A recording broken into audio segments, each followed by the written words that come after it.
le feu, tel qu'on le connaît, peut avoir plusieurs formes. Il y a le feu physique, n'est-ce pas, la havara. Mais il y a le feu aussi à l'intérieur même d'un foyer.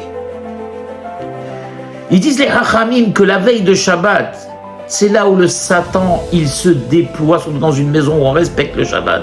C'est là où il déploie tous ses artifices et tous ses pièges. Et il fait en sorte pour que le maître de famille, devant l'agitation, devant l'agitation qui règne, tout le monde est pressé, les enfants ne sont pas encore douchés, la table n'est pas encore prête, tout le monde court dans tous les sens, le Shabbat va tomber, etc. Et c'est là où Béhémet, il provoque les colères, le feu.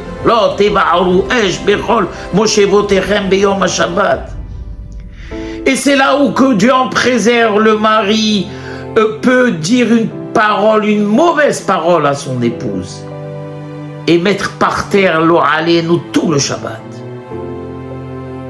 Donc dans des moments pareils, apprendre, même si effectivement pas tout est comme on l'aurait voulu, savoir se taire. Je vais vous apprendre une chose.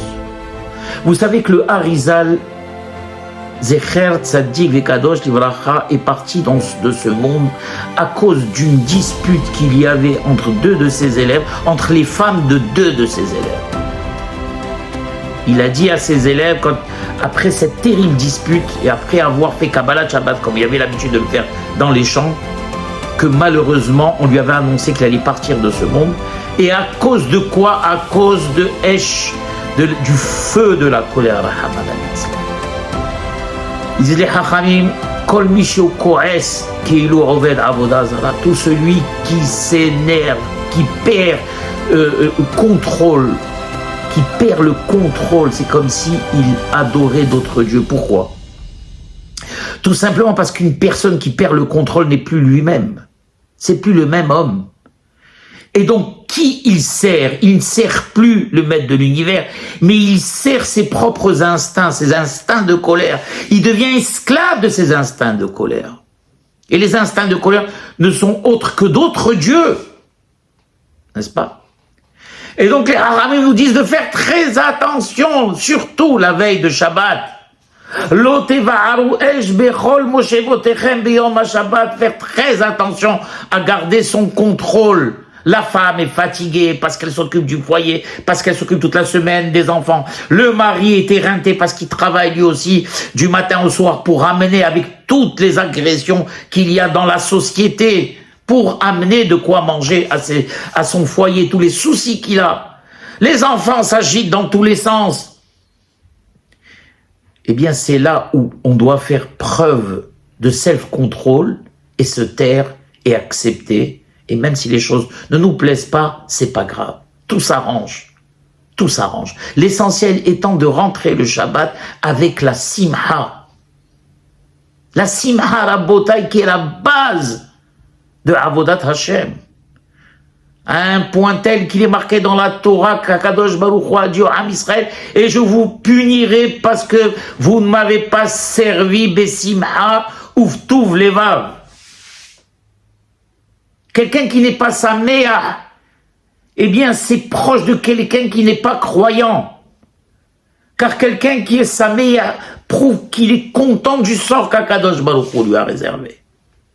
Et faire en sorte que le Shabbat, on rentre dans la simha, la paix, la joie. Pourquoi c'est important?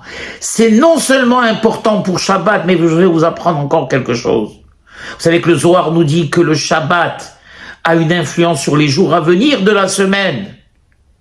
Et donc, ce qui va se passer à l'intérieur d'une maison à Shabbat influera sur ce qui se passera les jours de la semaine à venir. Et donc, si le Shabbat s'est passé dans de mauvaises conditions, automatiquement, ça influera sur les jours de la semaine qui se passeront dans de mauvaises conditions. D'où vous voyez l'importance du Shalom Bayit. L'importance de la cohésion entre un homme et une femme dans une maison avec les enfants. C'est fondamental, c'est primordial.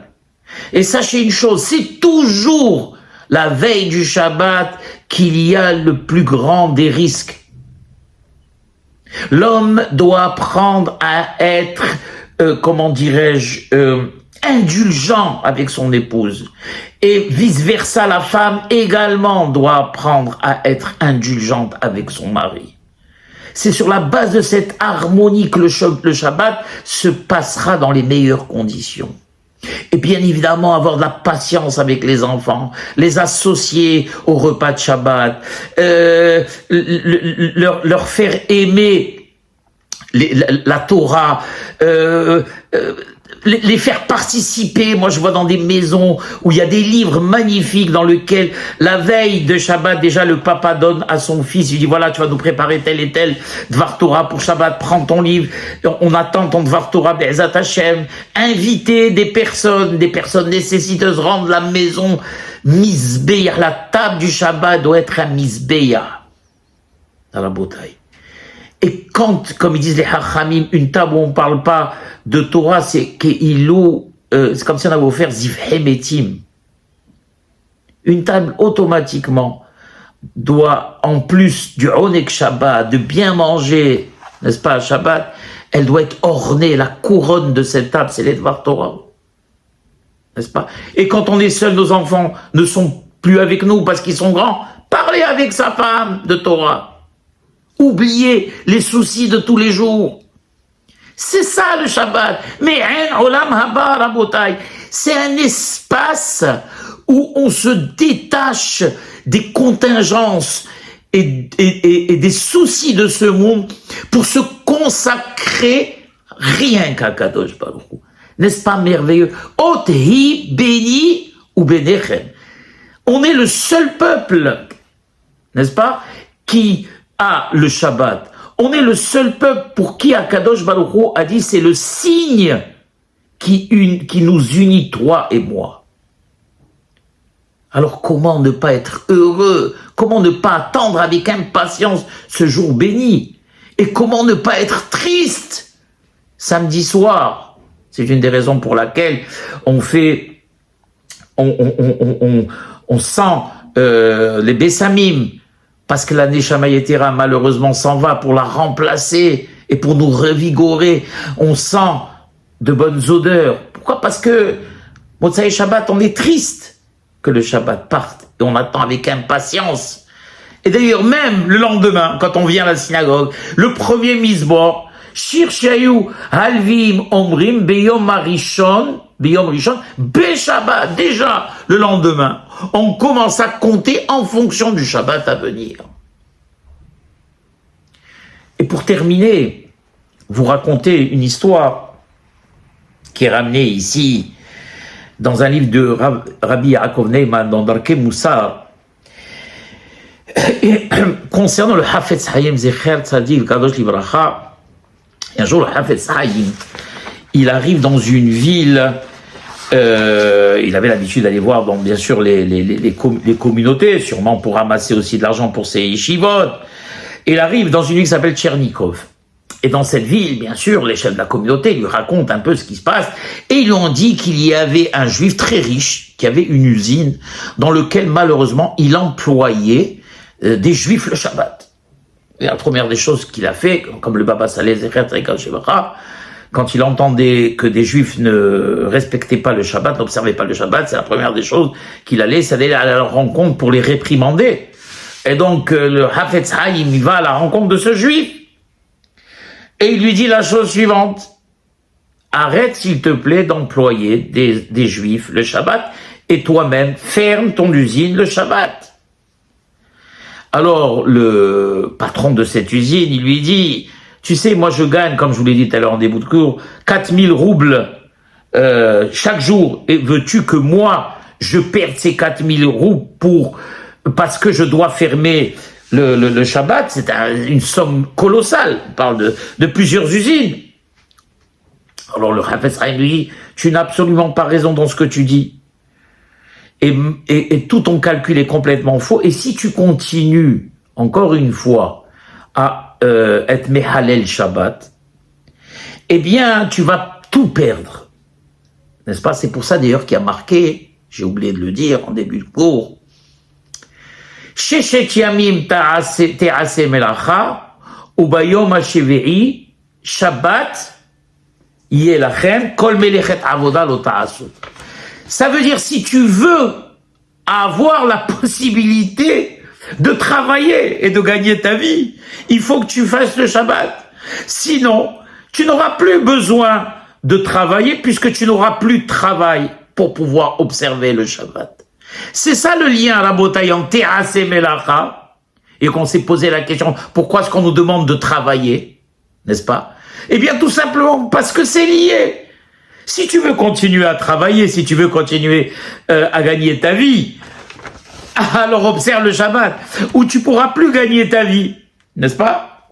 Et c'est ce qu'il lui a dit le Hafetz Haïm. Regarde le passouk, comment il est marqué.